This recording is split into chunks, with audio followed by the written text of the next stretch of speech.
le Flash Info. Et à la une, un nouveau décès sur les routes du département hier soir. Un homme de 49 ans qui circulait en scooter sur la route touristique reliant Coutances à Bréal a été renversé par une voiture. Il s'est relevé une première fois, mais a semble-t-il été renversé une seconde fois par un autre véhicule. Malgré les tentatives de réanimation des équipes du SMUR de Coutances et des sapeurs-pompiers, l'homme n'a pas survécu à ses blessures. Une enquête est en cours. Hier, les sapeurs-pompiers de Cherbourg étaient en réunion avec la direction. Les 80 pompiers professionnels du centre de secours comptaient ainsi faire entendre leur mécontentement à leur hiérarchie au sujet de la nouvelle organisation de travail née des dernières directives européennes.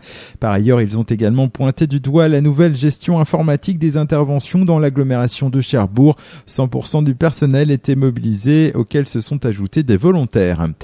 Politique, près du tiers des maires de la Manche participent à partir d'aujourd'hui au congrès national qui se déroule à Paris. Si les préoccupations des uns et des autres sont multiples, l'aménagement des rythmes scolaires et tous les problèmes que cette réforme engendre semblent être au cœur des préoccupations des élus.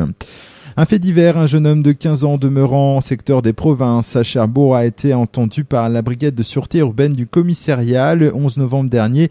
Alors qu'il circulait à scooter rue Médéric à Tour-la-Ville, il avait menacé une conductrice en braquant sur elle un pistolet airsoft sous prétexte qu'il trouvait qu'elle ne roulait pas assez vite.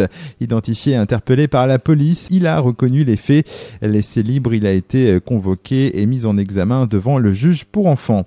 Et puis Transat Jacques Vabre, 11 jours après le départ, le skipper canet Fabien Delahaye et son coéquipier Sébastien Rogue font depuis plusieurs jours la course en tête dans leur catégorie. D'autres bas normands tirent leur épingle du jeu comme le couple Alvar Mabir, Miranda Meron qui pointe à la 3e place du classement. Le Cherbourgeois Louis Duc qui participe à la Transat pour la première fois pointe à la 10e place avec sa partenaire Stéphanie Alaran.